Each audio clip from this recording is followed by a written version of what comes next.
ছিল। ওই গ্রামে রুকানা নামে একজন বিখ্যাত পেহলবান ছিল, যার শক্তি ও ক্ষমতা ছিল অতুলনীয়। তার লম্বা চওড়া শরীর দেখে সবাই তাকে ভয় পেত। তার সাথে কুস্তিতে কেউ জিততে পারত না। একদা রুকানা কুস্তির ব্যাপারে তার গ্রামের কয়েকজন লোকের সাথে দাঁড়িয়ে আলোচনা করছিল। হঠাৎ সেই সময় একজন লোক তার নিকট আগমন করলেন। তখন সেই সময় লোকটি বলল, আপনারা কি জানেন মক্কায় একজন নবী এসেছে, তার নাম মুহাম্মদ সাল্লাল্লাহু আলাইহি ওয়াসাল্লাম। তিনি আল্লাহর সত্য নবী, তার ওপর আখরি আসমানি কিতাব কোরআন নাজিল হয়েছে।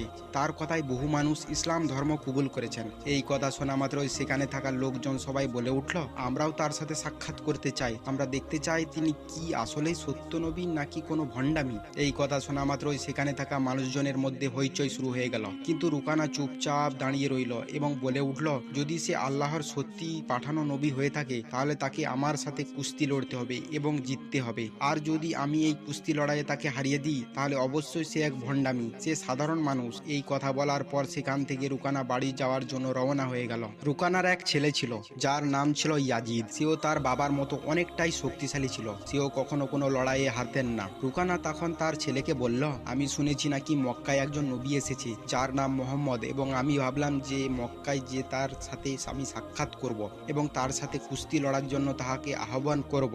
এই কথা শোনা মাত্রই তার ছেলে ইয়াজিদ বলল, আব্বাজান, আমিও আপনার সাথে মক্কায় যেতে চাই এবং দেখতে চাই সে আসলেই নবী নাকি, আপনি আমাকে নিয়ে চলুন। এই বলে তারা দুজনেই বেরিয়ে পড়ল মক্কার উদ্দেশ্যে।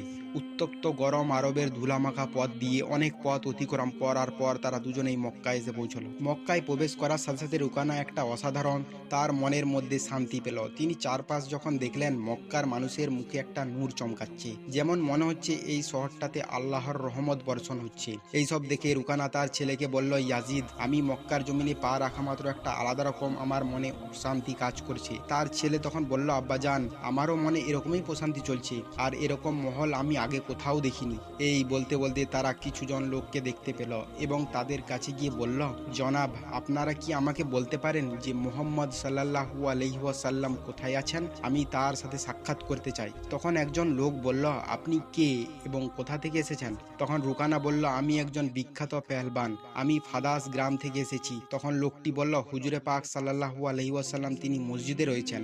এই কথা শোনার পরেই তারা সাথে সাথে সেই মসজিদে আগমন করলেন। মসজিদে এসে তিনি দেখলেন একজন মানুষ মসজিদে বসে আছে, তার মুখে এক ধরনের নূর চমকাচ্ছে, যেটা দেখে মানুষের মনে এক প্রশান্তি কাজ করে। তখন রুকানা আরো মন দিয়ে দেখলেন, তার কাছে এসে আদবের সাথে বললেন, হে মোহাম্মদ, আপনি কি সে ব্যক্তি যে কিনা আল্লাহর পাঠানো পয়গম্বর দাবি করছে? তখন নবীজি বললেন, হ্যাঁ, আপনি ঠিকই শুনেছেন, কিন্তু আপনি কে এবং কোথায় থেকে আপনি এসেছেন? তখন রুকানা বলল, আমি অনেক দূর থেকে ফাদাস গ্রাম